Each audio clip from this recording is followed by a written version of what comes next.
Bonsoir, bienvenue sur Espace TV, mesdames et messieurs. Nous sommes à Montréal. Montréal, évidemment, c'est du côté du Canada. Ici, à la rencontre de ces Guinéens qui nous rendent fiers. Témoignages exclusifs, des rencontres inédites. Et puis, que dire, des endroits insolites également que nous allons découvrir à travers ce voyage avec toute l'équipe. Merci à vous qui nous rejoignez sur Espace TV. C'est parti pour 120 minutes de découvertes inédites pour votre plaisir. Encore une fois, merci de nous rejoindre sur Espace.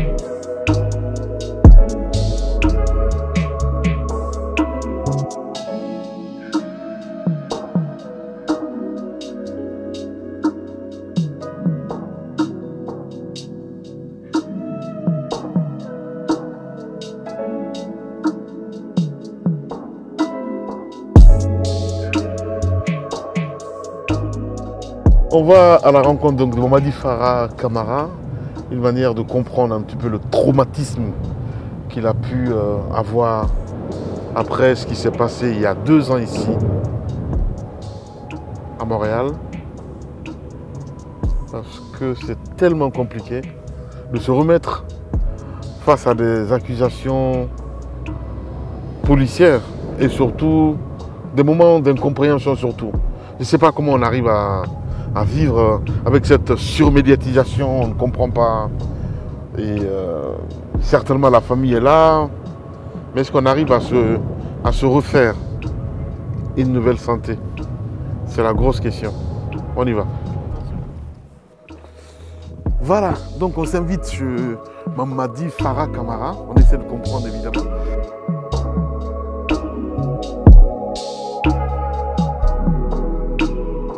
Merci de nous recevoir chez toi, mon cher ami. Merci beaucoup. Toujours un plaisir. Moi, ton histoire m'a marqué. Ouais. Je disais tantôt originaire de Guinée, de Kissidougou, c'est ça? Exactement. Voilà. Ouais. Et puis, ce long périple, on a envie de savoir, l'université à Conakry, c'est ça? Gamal? Oui, exactement. Un détour à... J'ai fait ma licence en télécommunication à Gamal. Ok. Puis à ma dernière année, j'ai obtenu une bourse de la Banque islamique pour une maîtrise en Malaisie. Malaisie, ouais, c'est bien cela. J'ai fait genre 3 ans en Malaisie. Ok. La langue et puis la maîtrise. Après, je suis retourné en Guinée, voilà. Guinée? Oui. Tu te retrouves au Canada? Exact. En quelle année? Je suis venu au Canada au mois de mai, en été 2017. D'accord. Après avoir passé 1 an et demi en Guinée, après mon retour de la Malaisie, quoi. D'accord. J'ai travaillé chez Huawei, un petit temps chez Orange, puis voilà. Après, donc... Après, tu te retrouves... Je me retrouve ici aussi, voilà, pour une autre formation à l'École Polytechnique de Montréal. Ouais. Et puis, voilà. D'accord. Alors... Tu es là, on a envie de dire comme tous les Guinéens qui se retrouvent à l'extérieur pour se chercher un petit peu, on a envie de dire comme ça. Exactement, oui. Jusqu'à janvier 2021. Quelle date exactement? C'était le 28. Le 28? Jeudi 28 janvier 2021. On n'oublie pas ce jour-là. Oui, pas du tout. Voilà. On essaie de replonger aux téléspectateurs pour comprendre exactement ce qui s'est passé. Ce jour, on a envie de dire fatidique. On regarde quelques extraits et derrière, on revient ici. Alors, arrivé au palais de justice comme un accusé, vous en êtes ressorti comme un homme libre et surtout disculpé. Quel soulagement ça devait être pour vous? Un grand soulagement, mais en même temps, je m'attendais parce que depuis le jour de mon arrestation, je n'ai jamais cessé de clamer mon innocence. Si on m'avait écouté depuis ce jour pour comprendre bien mon récit, peut-être ça n'aurait pas pris 6 jours. Ouais. Donc, ma libération ce jour, ça a été un grand soulagement pour toute la famille. Un policier est attaqué. Qu'est-ce qui conduit, qu'est-ce qui guide les policiers vers l'arrestation de M. Camara et qu'est-ce qui fait qu'ils ne suspectent pas la possibilité d'un autre individu? Parfait. Allons-y, puis je ne sais pas si tu as du temps devant toi parce que tu as raison. C'est très, très complexe. Hein. C'est vrai que c'est une enquête exceptionnellement complexe. Alors, allons-y avec le fil des événements. On vient de voir hein, les médias qui étaient sur toi. Comment on vit ces moments-là? Tu sors un soir et tu te fais contrôler, c'est un peu ça? Oui, effectivement, la mine, c'était un soir d'hiver, en plein hiver, plein froid, à moins 28, même moins 24, hein, je veux dire aussi. Ouais. Je me fais intercepter par un policier, voilà, qui me dit Monsieur, vous faites une infraction sur le code de la route en utilisant votre cellulaire au volant. Je dis mais non, moi je n'étais pas avec le téléphone au volant. Mais bon, vous savez, quand vous êtes arrêté par un policier, il va faire ses investigations, vous donnez le ticket s'il faut, le ticket d'infraction. Donc, moi, j'attendais ce ticket d'infraction dans ma voiture. Je ne suis jamais sorti de ma voiture, comme je l'ai déjà dit dans les médias. Ouais. Puis, soudainement, le policier reçoit un coup très violent de la part d'une tierce personne qui était aussi dans les coins. Donc, voilà, ça s'est suivi par des investigations, mais le même jour, en fait, je me suis fait arrêter. Okay. J'ai été conduit en prison parce que le policier avait déclaré, n'est-ce pas, à ses supérieurs que j'étais le responsable de cet acte. Ouais. Parce que son arme avait été dérobée aussi. Donc, c'est ainsi que j'ai été condamné. J'ai fait 6 jours en prison. 6 jours? Ouais. Et comment les choses basculent finalement à la fin du compte? C'est après des témoignages anonymes ou bien c'est, allez, grâce à la caméra? Je ne sais pas moi. Que s'est-il passé? Ouais, la mine, c'est quand même quelque chose que les Québécois ou les Montréalais n'avaient jamais expérimenté ici, hein, parce que ça a été une tournure incroyable. Après, parce que selon les policiers, il n'y avait pas de doute, c'était moi le responsable. Wow. D'autant plus qu'il n'y avait pas de preuves. Disons, c'est quelques personnes qui étaient à côté de la scène.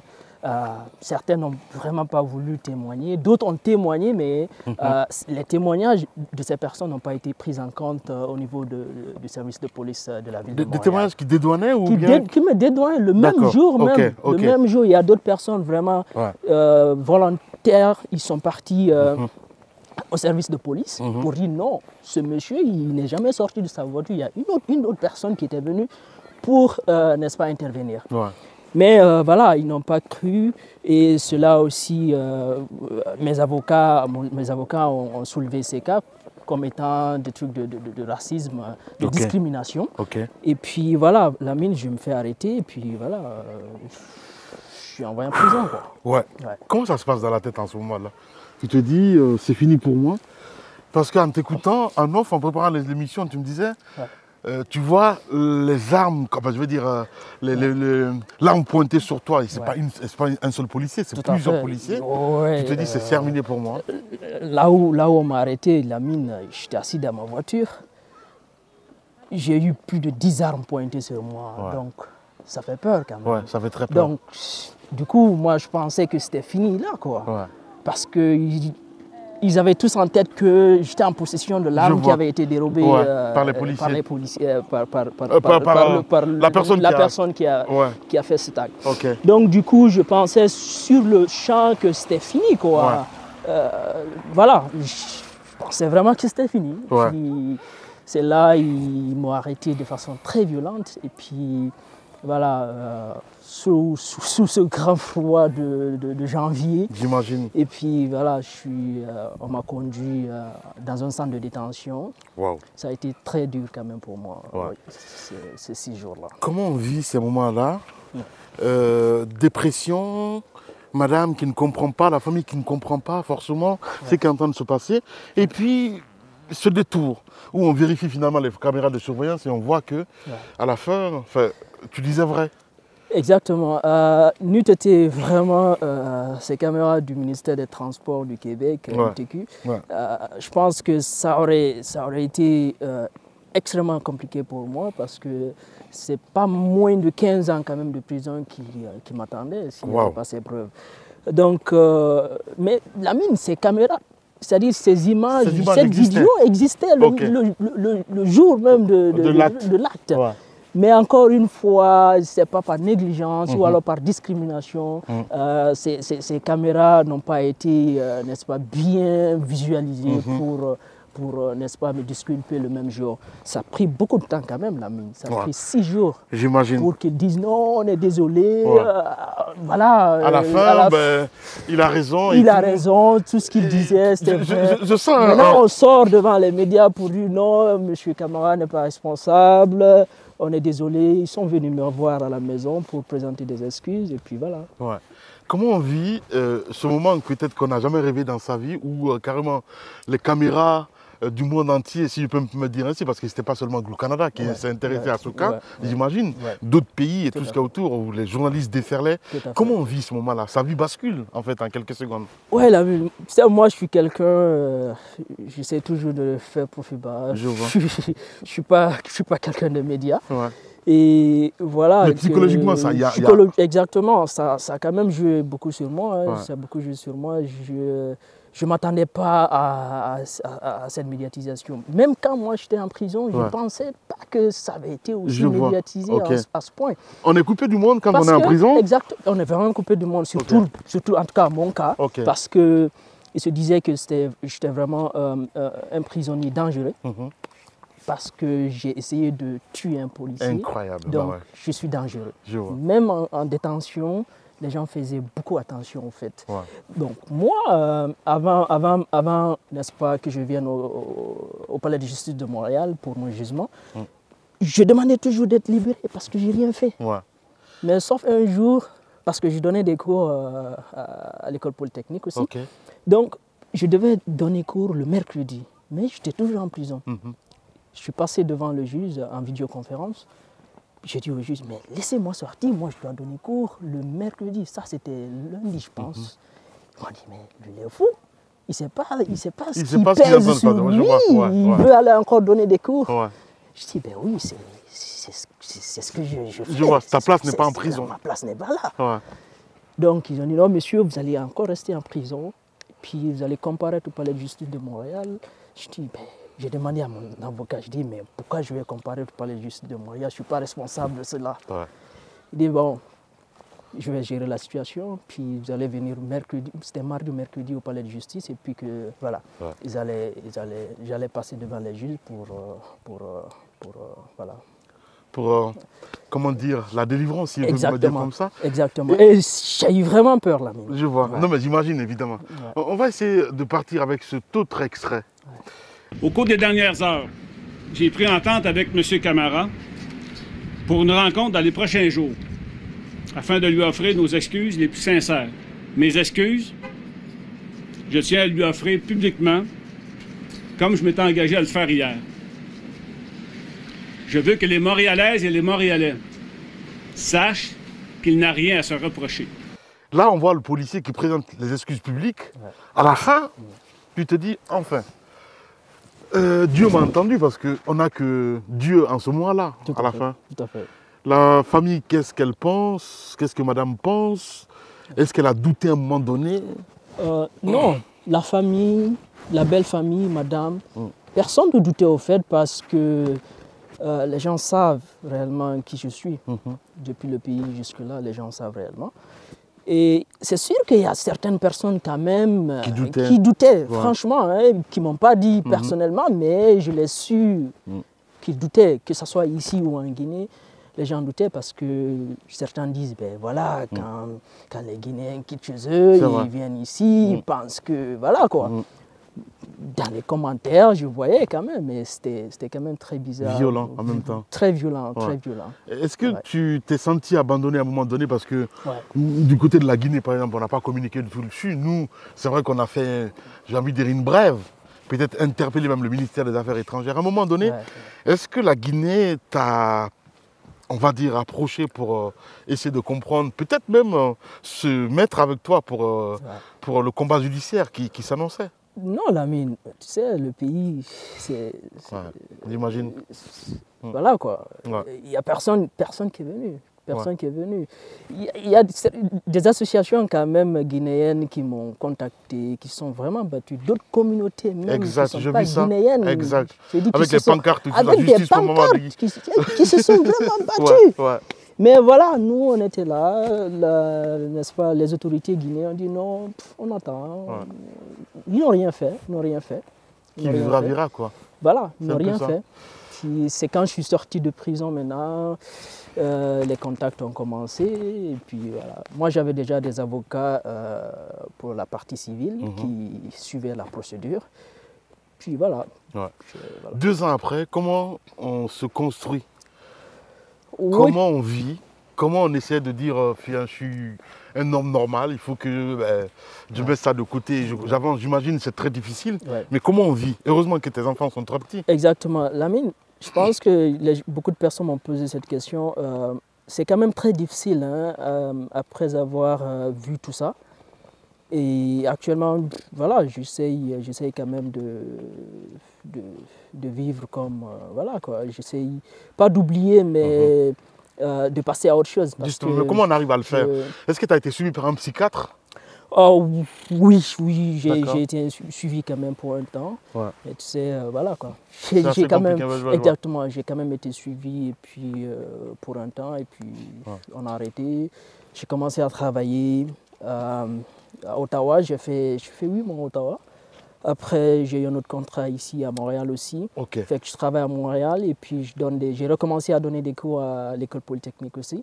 Donc voilà, ça se passe bien et puis j'essaie quand même du jour au jour d'oublier ça. De se projeter et surtout d'avancer. Exactement. À la fin, s'il y a peut-être un message à lancer, j'ai envie de dire à tous qui sont, Dieu seul sait, aujourd'hui en prison, qui vivent injustement là, j'ai envie de dire, qu'est-ce qu'on peut peut-être donner comme conseil à ces gens-là? C'est de croire, et surtout parce que j'imagine, quand on t'interroge, c'est un petit peu comme dans les séries, une manière de te faire craquer, même si ce n'est pas toi. Tout à fait. Comment on fait dans sa tête pour dire, ok, quoi qu'il arrive, je dois rester sur ma position parce que je sais que je n'ai pas fait quelque chose?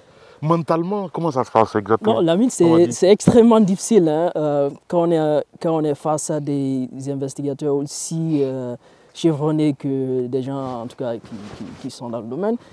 Des fois, tu te dis, est-ce que même si c'est pas toi qui as fait, est-ce que je vais pas avouer pour que, voilà quoi. On passe à autre chose et puis passer voilà, à autre chose, parce que souvent les gens ils négocient leur sentence, voilà quoi. Mais moi je dirais d'être très fort, quelle que soit la personne qui est en face, quel que soit où on vous envoie, n'est-ce pas, en prison. Il faut juste, quand on n'est pas responsable de quelque chose, il faut aller au bout, il faut aller jusqu'au bout. Se battre. Il faut vraiment se battre, il faut vraiment se battre. Je dirais au Québec ou au Canada, c'est sûr il y a des gens qui sont encore en prison, qui sont vraiment innocents.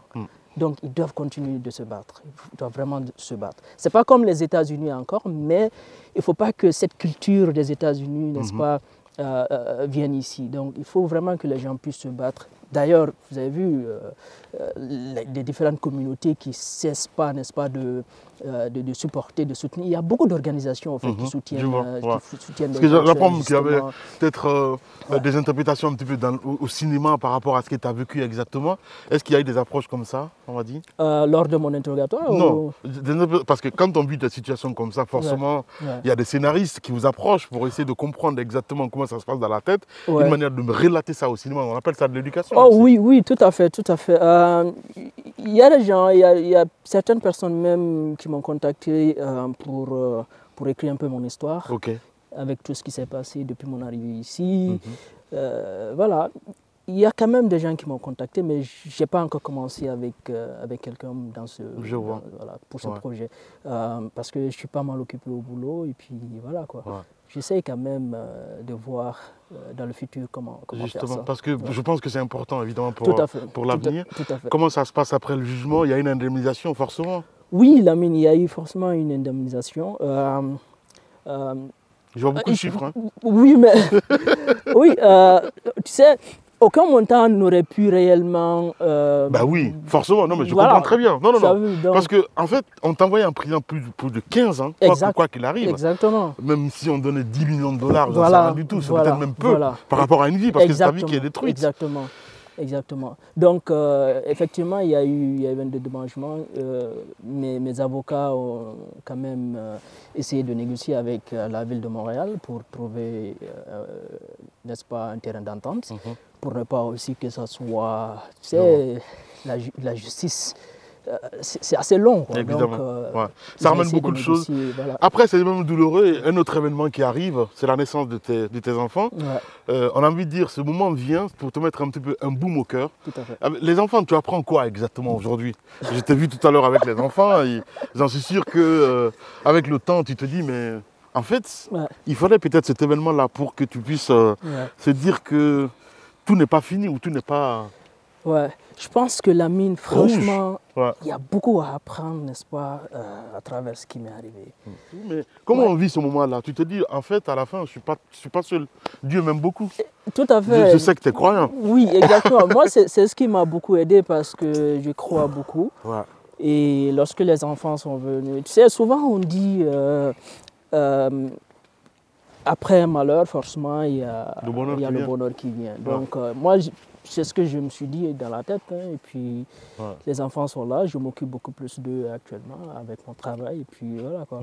Des projets pour la Guinée? Ah oui, ouais, forcément, il y a beaucoup de projets. Hein, il y a beaucoup de projets parce que le pays a besoin de beaucoup de changements. La mine, surtout dans le secteur des télécoms, de l'électronique, qui est mon secteur d'ailleurs. Ouais. Je pense que le pays a besoin de beaucoup de réformes dans ce domaine. Ouais. Donc peut-être te retrouver un jour en Guinée avec d'autres projets, j'en sais rien du tout. Je pose la question comme ça. Oui, tout à fait. On a besoin de vous là-bas. Oui, tout à fait. Ça vient, la mine, ça vient. On est en train de... Ça se prépare, quoi. Ouais, ça se prépare. C'est sûr. Avec les changements au pays actuellement, je pense que c'est quelque chose qui va venir. Ouais. Et cette solidarité justement de cette communauté africaine, j'ai envie de dire, et même les Québécois, parce qu'on a vu avec l'événement. Tout à fait. À la fin, qu'est-ce qu'on garde comme contact avec ces gens-là? Est-ce que souvent il y a des témoignages, il y a des appels à dire, on m'a dit viens, il faut que tu essayes de témoigner un petit peu tout ce que tu as vécu, comment ça se passe exactement? Aujourd'hui, en 2022, on a envie de dire, 2 ans après. Oui, tout à fait, Lamine. Moi, d'ailleurs, je suis très reconnaissant, n'est-ce pas, à la population québécoise parce que il y a vraiment d'autres personnes qui sont venues me soutenir, qui m'ont donné beaucoup de cadeaux après que je sois sorti de prison. J'imagine. Et vraiment, je suis reconnaissant. Ouais. Et voilà, les contacts, ça finit pas. Ouais. Même il y a 2 semaines, il y a un autre Africain qui a été arrêté par la police injustement aussi. Injustement. Okay. Il était dans sa voiture, puis tu sais, les voitures, comment on appelle la marque là, en tout cas, il y a une marque qui se vole très souvent au Canada ici. Donc, voilà, ils ont intercepté le monsieur, il était dans sa voiture. Ils disent, monsieur, vous êtes en train de conduire une voiture volée. Wow. Je dis, non, je suis dans ma voiture. Comment ça peut être? Puis ils ont menotté le monsieur. Wow. Ils l'ont menotté. Donc après, un cas similaire un petit peu. Oui, après ça, maintenant, les médias, parce que c'est un peu similaire à mon cas, les médias m'ont appelé pour, n'est-ce pas, intervenir. Et puis j'ai fait ça avec plaisir parce que il faut dénoncer. Il faut dénoncer. Non, mais je comprends très bien. Il faut se battre dans le bon sens, j'ai envie de dire. Il faut que les choses là, n'est-ce pas, s'arrêtent. Ouais. Le mal du pays, comment les parents ont vécu tout ça, on m'a dit? Tu es loin de la Guinée, tu es à des milliers de kilomètres de notre pays, la Guinée. Ouais. Ta mère, ton père, comment ils ont vécu ça? Très loin. Non, j'imagine. La maman, elle est toujours du côté de Guékédou. Hein. À Kisidou, ouais. Voilà, ouais, Lamine. Ou est-ce qu'ils n'étaient pas du tout au courant? Non, au fait, parce que quand je suis sorti, on m'a relaté un peu pour dire que le premier jour, on ne voulait pas informer les parents. Ouais. On pensait que tu allais sortir, mais 2 jours, il fallait vraiment les informer. Parce que moi, ma maman, elle m'appelle tous les jours, plusieurs fois par jour même. Ouais. Donc du coup, ils ont reçu ça quand même avec un grand choc. Ouais. Ça n'a pas été facile. Ouais. Et quand je suis sorti... Vous en parlez souvent ou pas du tout au bout du fil? Tu relates les faits ou pour les parents? Parce que j'imagine, ils se disent, mais il est toujours en prison, ne dit pas la vérité. Ouais. Non, bon, souvent on n'en parle pas quand même, mais quand je suis sorti, je les ai expliqué quand même comment ça s'est passé. Ouais. Mais eux, ils me connaissent en fait, donc ils savent que je suis pas cette personne qui peut faire ça, quelle que soit la situation. Ouais, forcément. Donc voilà, avec eux, ça va, on discute très bien et puis. Mais ça a été très difficile pour eux aussi. Hein. Ouais. Ça a été très difficile. Ouais, mais j'imagine le choc, c'est juste incommensurable. Ouais. Alors, merci beaucoup en tout cas de nous avoir reçus ici. Peut-être s'il y a un message aux gouvernants. Je sais que tous les jours on se bat pour la justice, on demande la justice. Mais si cette justice aussi est un peu aveugle, ça devient très compliqué à la fin. Ton expérience compte, s'il y a un message peut-être à véhiculer pour les décideurs qui nous regardent à la télévision, qu'est-ce que tu peux dire, mon cher ami? Bon, Lamine, la première des choses, je pense que tout Guinéen, où qu'il soit, est Guinéen. Ouais. Donc... tout Africain aussi. Tout Africain, je veux dire. Ton histoire oui, exactement. relate un petit peu l'Afrique aussi. Exactement, c'est l'Afrique aussi. Donc, c'est comme... Prenez un exemple, un Américain qui se fait arrêter en Guinée. Mais ils vont pas retarder une seconde pour réclamer. Pas du tout. Donc, il faut que... C'est de s'engager en fait. C'est de s'engager en fait. Il faut vraiment que nos gouvernants puissent s'engager pour leur peuple. Parce que qui vont gouverner si ce n'est pas les Guinéens ou les Africains? Forcément. Ils sont là-bas pour nous quand même. Donc, quelle que soit la situation, il faut qu'ils puissent agir. Il faut qu'ils puissent, n'est-ce pas, dire voilà, on est là, c'est un de nous. Expliquez-nous comment ça s'est passé. Il faut qu'on réagisse. Donc, il ne faut pas laisser tomber les gens parce que les compatriotes voilà, surtout dans ton cas, pour le cas, en tout cas, ce que je sais, la Guinée ne s'est pas trop engagée. Non, ils ne se sont pas trop engagés, hein, ça a été dommage, mais voilà. Il faut que les choses changent. Il faut que les choses changent. Il ne faut pas seulement se concentrer sur la Guinée, mais il y a des gens qui sont à l'extérieur. J'imagine, j'imagine, mais non, ça c'est partout dans le monde. Le regard des autres, finalement, à la fin. Les voisins ici, comment on te regarde? On sait que c'est toi qui étais super médiatisé. Comment ça se passe exactement aujourd'hui? Non, je te dirais que il y a d'autres quand même, parce que je viens de déménager là il n'y a pas longtemps. Il n'y a pas tellement de communication, mais ils ne savent pas que c'est réellement moi. Mais quand je suis, par exemple, au travail ou alors au centre-ville de Montréal, oui, il y a des gens quand même qui m'approchent pour dire « Ah, c'est lui qui était là. » Même dans le métro. Je vois cette image, justement, dans les couloirs du palais de la justice, où tu es serein avec le masque et tout ça. Dans ta tête, tu comprends réellement ce qui est en train de se passer? Non, en fait, comme je te disais, quand moi j'étais en prison, Lamine, je ne savais vraiment pas ce qui se passait dehors. Et quand on m'a amené au palais de justice, je ne savais toujours pas ce qui se passait dehors. Donc après, n'est-ce pas, quand j'ai comparu devant le juge, après, n'est-ce pas, les explications, mes avocats, ils ont regardé les vidéos, ils ont regardé les preuves, je n'étais pas du tout impliqué dans cette affaire. C'est là-bas même, le juge a demandé de me libérer. Parce que j'étais en prison aussi au sous-sol du palais de justice. Le juge a demandé de me libérer immédiatement. Donc c'est là, on m'a enlevé les menottes, aux pieds, les mains. Incroyable. Oui, j'étais complètement arrêté là. Puis voilà, ils ont demandé de me libérer directement. Puis je suis sorti. Je sors, je vois les médias. Je n'étais vraiment pas préparé à ça. Mais heureusement, mon avocat était là, il m'a dit reste tranquille. Parce que moi, je vois cette image de sérénité quand même. Voilà, tu marches et puis avec le masque et tout ça, tu te dis, je me doute de rien du tout. Exactement. C'est un peu ça en fait. Exactement. Mes avocats, ils ont parlé. Je suis douté de rien depuis le début. Puis j'avais juste peur. Tu as vu, mes chevilles étaient un peu mélangées. Juste 6 jours de prison, ben voilà. Sinon, voilà, j'étais serein. Parce que je crois quand même, donc voilà. C'est ça le plus important. C'est tout. Et surtout, prier tous les jours. Exactement. Merci beaucoup, mon cher ami, de nous avoir reçus et surtout de nous avoir relaté ton histoire. Pas de problème. Voilà. Merci. Bien. À très bientôt. Merci d'être passé.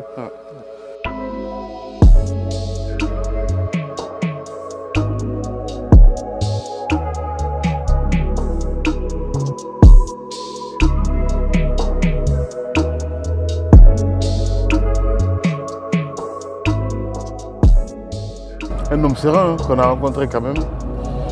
Et la tête sur les épaules, parce que quand on vit des moments comme ça, on se perd à la fin du compte. Et c'est pas ce que j'ai vu. pense que son histoire doit être racontée et surtout d'être vue. Et c'est dire aussi, quoi qu'il arrive, ben on doit être serein, surtout quand on est sûr de nos convictions. Moi, je suis très bluffé, évidemment. Je suis très bluffé. Et l'avenir nous dira, peut-être on le reverra dans pas longtemps chez nous en Guinée. En tout cas, on est très fiers. Très fiers de lui. Toujours en quête de savoir plus, mesdames et messieurs, sur cette affaire qui a passionné Montréal. On a envie de dire l'Amérique du Nord, le Canada. Nous avons rendez-vous avec Pascal Robidas. Pascal Robidas est un journaliste spécialisé en enquête policière. On va le rencontrer pour nous raconter ce qu'il a vécu, ces moments évidemment.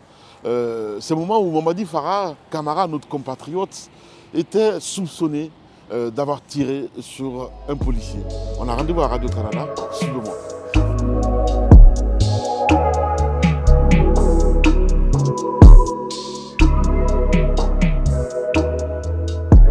Ici à Radio-Canada, mesdames et messieurs, où nous recevons, on essaye de comprendre évidemment avec cette histoire de Mamadi Farah Camara avec Pascal. Pascal, bonjour. Bonjour. Merci de nous recevoir ici. Ça m'a fait plaisir. Vous êtes journaliste spécialisé en enquête policière. Tout à fait. L'affaire de Mamadi Farah Camara, on a envie de dire, c'est juste exceptionnel. Ça peut arriver peut-être chaque 100 ans, une seule fois. Vous le dites, rocambolesque. Absolument, parce qu'en l'espace de 2 semaines, il y a eu énormément de revirements de situation et qu'un corps policier comme celui de la police de Montréal qui se trompe sur un suspect dans un cas de tentative de meurtre, Ouais. c'est sans précédent. Ouais. C'est sans précédent, moi, en 20 ans de carrière de journaliste, et pour des policiers à qui j'ai parlé, qui ont vécu l'affaire à l'interne, à l'intérieur de la police de Montréal, ça l'était aussi. Ouais. Et comment on vit des situations comme ça? Et quel moment vous avez été alerté? Je sais que souvent des situations se présentent, mais quelle est la particularité du cas Mamadi Farah Camara? La particularité, c'est que ça a débuté comme un fait divers, Ouais. comme il y en a beaucoup. Ouais. La différence, c'est que c'est entré sur les zones de police comme des tentatives de coups de feu, dis-je, vers un policier, tentative de meurtre. Alors, immédiatement, avec la façon dont les policiers sont disposés à Montréal, il y a énormément de renforts qui est arrivé Ouais. dans le secteur. Et moi, j'étais à la maison, mon chef de pupitre m'appelle. Il y a urgence, il y a quelque chose de grave qui se passe dans le nord de la ville. Alors, moi, je suis arrivé, il y avait des dizaines d'autopatrouilles. Ouais. Tout le monde est arrivé en renfort. Et je ne pouvais pas me douter à ce moment-là qu'il y aurait un universitaire frêle qui se retrouverait au cœur de cette affaire-là et qui n'avait absolument rien à se reprocher. Ouais. Parce qu'au départ, il y a eu une série de malentendus. M. Camara avait été arrêté pour une infraction au code de la sécurité routière. Rien de majeur. Et par la suite, lorsqu'il retourne à son véhicule, le véritable suspect s'en prend au policier. Et le policier, lui, dans son agression, se trompe sur la personne et témoigne au policier d'une mauvaise description. Alors, aussitôt, on rattrape M. Camara parce qu'on venait juste d'intercepter son véhicule. On le rattrape chez lui, on le fait sortir par sa fenêtre de voiture et on lui pose des questions par la suite. Et la suite est intéressante aussi parce qu'on voulait chercher la supposée arme à feu. Alors, moi, quand j'ai parlé aux voisins qui habitaient le même immeuble que M. Camara, on avait cogné à toutes les portes et on s'était permis d'entrer chez les gens, de les interroger sans mandat. On leur avait fait peur. Certains ont témoigné même qu'on allait virer l'appartement à l'envers si on ne nous disait pas la vérité, etc. Je pense que c'est l'intimidation. Complètement. Ouais. Alors, ce sont les témoignages qu'on avait recueillis à ce moment-là. Ouais. Des témoignages qui n'ont pas été confirmés ou corroborés par les policiers, mais les gens témoignaient d'une expérience très traumatisante. On sentait les policiers sous tension parce que c'est assez rare au Canada qu'on tente d'assassiner un policier en service. Ouais. Et à la fin, ça éclabousse évidemment la police parce que je vois que les responsables ont présenté des excuses publiques et ils ont été même chez Mamadi Farah Camara. Comment on fait quand on est journaliste? Je sais qu'on n'est pas psychologue, mais on essaie de lire entre les lignes. Peut-être le personnage vous marque quelque part à dire. Il est exceptionnel lui aussi parce qu'il n'a pas de traces en fait en ce qui concerne tout ce qui ça peut rester psychologiquement. Ça a été une histoire spectaculaire parce qu'au départ, il y a eu un élan de solidarité envers le policier, une aide d'honneur à sa sortie d'hôpital 24 heures plus tard et on était certain qu'on avait attrapé le bon suspect. Et même à sa comparution, M. Camara, pour qu'il puisse connaître les chefs d'accusation qui pesaient contre lui, avait demandé quand est-ce qu'il serait libéré, parce qu'il avait un cours à donner 2 jours plus tard. Et ça avait fait réagir la salle d'audience, à ce moment-là, au Palais de justice de Montréal, parce qu'on se disait, wow, je pense que ce monsieur-là ne réalise pas dans quel pétrin il est. Ouais. Mais effectivement, 2 jours plus tard, il a été libéré. Pourquoi? Parce qu'on s'est aperçu avec une preuve d'ADN hors de tout doute raisonnable qu'il n'était pas la bonne personne. Alors, à ce moment-là, il y a eu des excuses publiques du chef de la police de Montréal. Et des excuses publiques, on n'a pas vu ça souvent dans les 20 dernières années. Surtout pour un cas d'erreur policière, de bavure policière. Alors, écoutez, on parlait avec même des vétérans journalistes qui étaient dans la profession avant moi. Et eux n'avaient jamais vu ça non plus. Un chef de police qui s'excuse publiquement envers une personne. Et à la fin, on se dit des réformes en cours, évidemment. Vous êtes dans ce milieu-là, tous les jours. Je veux dire, c'est des affaires en affaires. À la fin, peut-être cette affaire-là de Mamadi Farah Camara, est-ce qu'on peut dire qu'il y aura un après? C'est-à-dire au niveau de la police, de s'interroger et surtout peut-être se dire pourquoi pas la minorité ou les minorités un petit peu au niveau de la police nationale. L'affaire Camara est arrivée dans la foulée où un rapport, 6 mois plus tôt, à l'été 2020, avait démontré que si on était une personne racisée à Montréal, une personne noire ou encore arabe, on avait de 3 à 5 fois plus de chances d'être interpellé au hasard par un policier dans la rue sans raison apparente. Pour des fins d'enquête, on avait décrit cette façon-là, cette pratique-là de profilage racial. Donc, il y avait une politique en cours à la police de Montréal pour mettre fin à cette pratique-là qui était discriminatoire et contre la Charte des droits et libertés au Canada. Et au cours de l'été 2021, 6 mois après l'arrestation de Mamadi Camara et sa libération, on a mis en place une politique d'interpellation qui est beaucoup plus encadrée. Donc, Mamadi Camara, son arrestation est survenue dans un contexte de changement. Et aujourd'hui, on se cherche un nouveau chef de police à Montréal. Depuis le printemps dernier, le dernier chef de police qui s'était excusé publiquement à Mamadi Camara a pris sa retraite et il y a une directrice intérimaire, Mme Sophie Roy, qui assure seulement l'intérim de la direction de la police de Montréal. Et actuellement, il y a des entrevues qui se passent à l'hôtel de ville pour trouver la prochaine personne. Mais pour avoir une culture de changement, la Ville de Montréal, dont la mairesse Valérie Plante, a décidé d'aller en consultation publique. Et ce qui est ressorti dans la population après 3 mois de consultation publique, c'est qu'on voulait non seulement avoir un chef de police... La police est un peu en déphasage avec la réalité, peut-être? Peut-être, c'est ce qu'on a conclu, parce que le changement attire toujours un peu de résistance, vous savez. Et ce qu'on voulait avoir, c'est avoir un leadership, un chef de police qui est prêt à faire des changements. Donc, la mairesse avait promis au printemps dernier, lors de l'annonce de la retraite de M. Caron, M. Sylvain Caron, que la prochaine personne incarnerait le changement. Avec les consultations publiques, ce qui est ressorti, c'est qu'on voulait avoir une bonne personne qui peut se communiquer et surtout ouverte et sensible aux communautés à Montréal qui se sentent discriminées. Parce qu'il faut le rappeler, à Montréal, il y a 40 % de la population qui sont soit nés d'une famille d'immigrants ou qui sont nés à l'extérieur du Canada. Donc, c'est une ville cosmopolite. Et il y a à peine 7 % des policiers qui forment le SPVM qui sont issus de la diversité. Est-ce qu'il y a de l'espoir à la fin? Je pense que oui. Il y a des efforts, certainement. Il y a des défis aussi parce qu'il n'y a pas tant de personnes de la diversité culturelle qui sont inscrites à l'École nationale de police. Donc, ça laisse un bassin très restreint.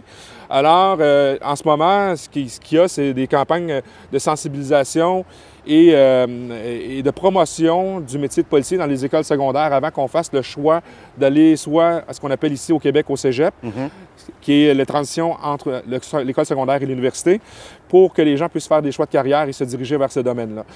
C'est pas évident parce que moi, ce qu'on m'expliquait dans des communautés culturelles, c'est que souvent on fuit un pays ou un endroit pour venir au Canada pour avoir la paix d'esprit. Et on fuit quelque chose aussi qu'on déteste.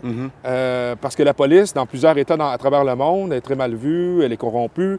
Et là, c'est très mal vu par les enfants d'immigrants qui arrivent et annoncent à leurs parents « Je veux joindre les rangs policiers ». Alors, souvent, il y a une réaction très négative des parents qui s'exprime par une négation, de dire tu joins quelque chose, un symbole qu'on a fui, ça va pas la tête. Je vois. Donc, c'est un défi. Oui, c'est vraiment beaucoup de travail au niveau des mentalités. Oui, justement. Merci beaucoup, Pascal. Ça m'a fait plaisir. Voilà, à tantôt, comme on dit. Au revoir. Au revoir.